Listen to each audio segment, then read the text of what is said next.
Assalamualaikum warahmatullahi wabarakatuh. Hai anak-anakku sekalian. Selamat datang di channel YouTube pembelajaran MI Al-Mustafa Sukorejo Pondok Agung Kasembon. Perkenalkan, saya Aris Khairuda akan mendampingi kalian di pembelajaran tema. Pada hari ini pembelajarannya yaitu tema 1, subtema 1 tentang perkembangbiakan pada jagung. Baik anak-anak, jagung merupakan salah satu tanaman pangan dunia yang terpenting. Selain gandum dan padi sebagai sumber karbohidrat utama, jagung juga menjadi alternatif sumber pangan di daerah Indonesia, misalnya di Madura dan Nusa Tenggara.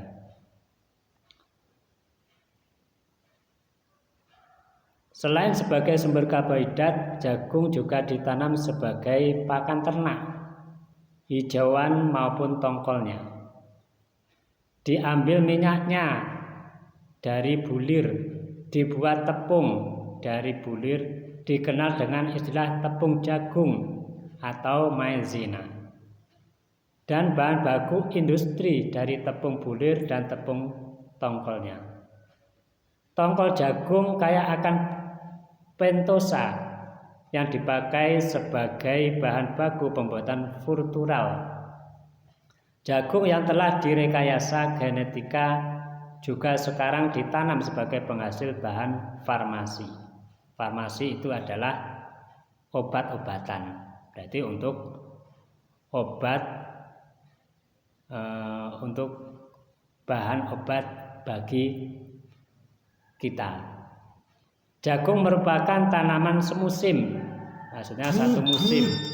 Satu siklus hidupnya diselesaikan dalam 80 sampai 150 hari. Berarti satu jagung umurnya yaitu 80 sampai 150 hari. Paruh pertama dari siklus merupakan tahapan pertumbuhan vegetatif dan paruh kedua untuk tahapan pertumbuhan generatif. Tinggi tanaman jagung sangat bervariasi. Meskipun tanaman jagung umumnya berketinggian antara 1 meter sampai 3 meter, ada varietas yang dapat mencapai tinggi 6 meter. Berarti ada pohon jagung yang tingginya sampai 6 meter. Tinggi tanaman biasa diukur dari permukaan tanah hingga ruas teratas sebelum bunga jantan. Meskipun beberapa varietas dapat menghasilkan anakan, berarti ada calon anak bibit, pada umumnya jagung tidak memiliki kemampuan ini. Bunga betina jagung berupa tongkol, bunganya pada berupa tongkol yang terbungkus oleh semacam pelepah dengan rambut. Rambut jagung sebenarnya adalah tangkai putih. Jadi rambut jagung sebagai tangkai putihnya.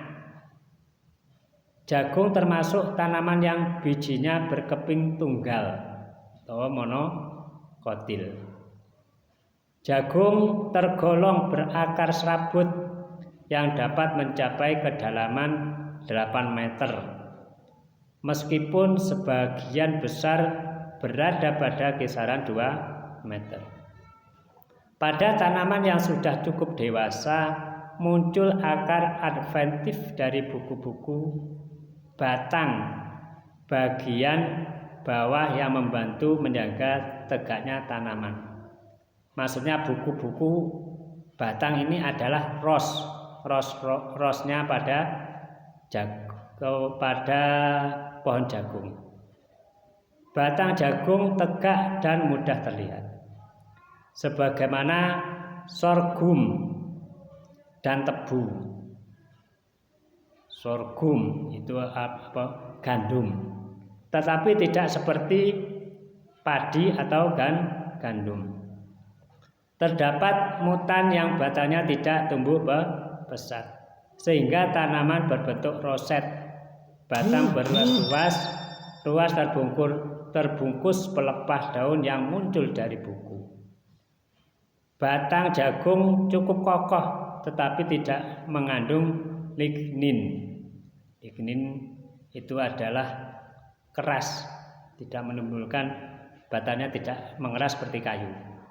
Daun jagung adalah daun sempurna, bentuk memanjang. Berarti bentuk jagung adalah memanjang, berarti menjari. Antara pelepah dan helai daun terdapat ligula. Tulang daun sejajar dengan ibu tulang daun. Permukaan daun ada yang licin dan ada yang berambut. Berarti ada yang halus dan ada berambut, ada glugutnya. Stoma pada daun jagung berbentuk halter yang khas dimiliki oleh familia Poaceae. Setiap stoma dikelilingi sel-sel epidermis berbentuk kipas. Struktur ini berperan penting dalam respon tanaman menanggapi defisit air pada sel-sel daun. Jagung memiliki bunga jantan dan bunga betina yang terpisah dalam satu tanaman. Tiap kuntum bunga memiliki struktur khas dari suku Poaceae yang disebut floret. Pada jagung, dua floret dibatasi oleh sepasang glumae, tunggal atau gluma. Bunga jantan tumbuh di bagian puncak tanaman. Berarti bunga jantan berada di atas, di pucuk, berupa karangan bunga. Serbuk sari berwarna kuning dan beraroma khas. Bunga betina tersusun dalam tongkol, berarti pada jagungnya. Tongkol tumbuh dari buku di antara batang dan pelepah daun. Pada umumnya satu tanaman hanya dapat menghasilkan satu tongkol produktif meskipun memiliki sejumlah bunga betina. Beberapa varietas unggul dapat menghasilkan lebih dari satu tongkol produktif dan disebut sebagai varietas prolific. Bunga jantan jagung cenderung siap untuk penyerbukan 2-5 hari lebih dini daripada bunga betina. Manfaat jagung untuk kesehatan sangat banyak karena merupakan sumber serat dan kaya nutrisi penting. Kandungan-kandungan yang terdapat di dalamnya memiliki kemampuan untuk melindungi tubuh kita dari berbagai serangan penyakit. Secara lebih spesifik, manfaat kesehatan jagung adalah untuk diabetes, berarti buat obat diabetes, pencegah penyakit jantung, hipertensi, dan pencegahan kecacatan pada saraf saat lahir.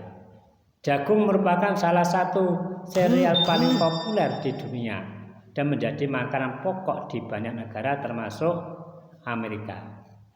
Jagung tidak hanya menjadi sumber makanan untuk menyediakan kalori diperlukan bagi metabolisme tubuh, tetapi merupakan sumber yang kaya vitamin A, B, E, dan banyak mineral.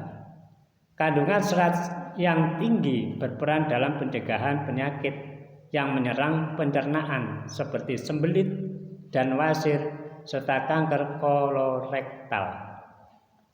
Antioksidan pada jagung juga bertindak sebagai agen anti kanker dan mencegah Alzheimer. Jagung juga kaya phytosemil, memberikan perlindungan terhadap berbagai penyakit kronis. Demikian keterangan dari saya mengenai perkembangan biakan pada jagung.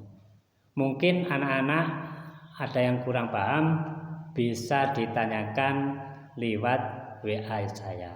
Demikian, selamat bertemu kembali di channel yang sama tentang pembelajaran di MI Al Mustafa Sukroja ini. Mudah-mudahan anak-anak mendapat ilmu yang bermanfaat dan barokah, dan diberi kesehatan oleh Allah hari ini dan seterusnya. Sekian, wassalamualaikum warahmatullahi wabarakatuh.